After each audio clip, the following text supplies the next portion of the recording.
it upgraded to a second alarm, eventually all the way to a third alarm response. The fire has been placed under control, and at this point, we're overhauling, looking for hot spots, making sure that the fire is completely extinguished. At this point, there's no risk for fire spread. We've got everything put out and just mopping up and cleaning up now.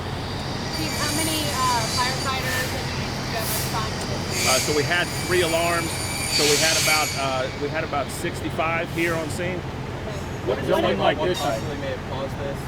No, the cause is still under investigation. It'll be a little while before we have that. So I've heard from a number of people that work in the building that they didn't hear the sirens or the fire alarms go off. Do you know, or you are looking into whether it went off in every room, every hallway? So the initial calls were, the initial dispatch was received by a 911 call. While we were processing the 911 calls, the automated alarm systems activated and actually alerted our dispatch center that there was an issue in the building.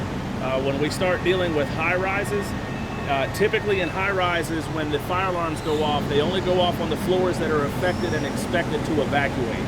So once it does go to an alarm, until we get on scene and determine that we need to evacuate greater than what the system's going off, that is more than likely the reason they didn't hear it on every floor. So about how many floors in this?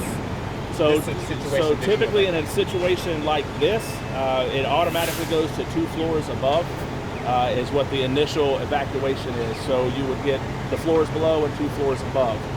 So the first 4 floors are what was recommended to be evacuated. To confirm, this was Rooster's restaurant where this originated? I won't confirm any restaurant. What does it look like inside? There was heavy smoke condition. The reports that we got from inside were that there was smoke from the ceiling to the floor.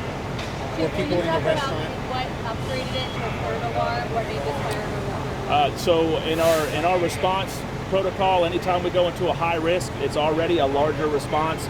Once we confirm that there's a working fire, it automatically upgrades to a second alarm. So upgrading to the third alarm is really more resources because it's more labor intensive. You're dealing with having to carry equipment up to higher floors. We also have to take into account the temperature for today, make sure that we have the resources here when our guys and women get tired, that we can rotate crews in and out. You were doing some rehabbing of firefighters. It looked like they were really suffering with the breakout gear in that building. So that is standard with how we operate. Is every time we have the fire gets closer to being under control, we make sure the health of our firefighters are taken care of. That involves hydration. If we have to move them to a cooler place, let them take some of the gear off. They're monitored by medic, so medic checks, make sure that all of their vital signs are within a healthy range, and then they'll turn them back over to be redeployed. How long do you expect this road to be blocked off until things go back? I don't have an exact time, a couple hours would be a safe assessment. Sometime this evening? Yeah, sometime later this evening. That traffic during the rush hour will be messed up in this entire area. Any injuries to anybody in the building or to firefighters? No injuries that were reported. There were six people that we had to help evacuate out of the stairwell.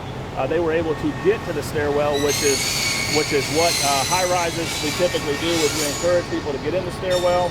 That allows us straight access to them and to help evacuate them out.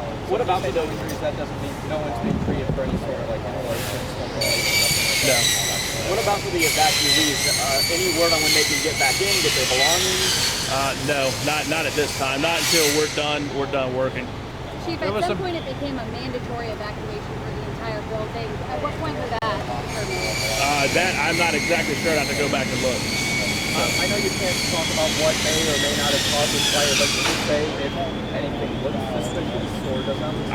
I can't say that. Not at this time. We'll be able to release it under investigation. So we're going to move down the street. So we'll try to revisit before we clear out of here and go from there. So thank you. All right. And once we get additional information, we'll get you all updated. We hope to have that for you by the 6 o'clock news. Thank you.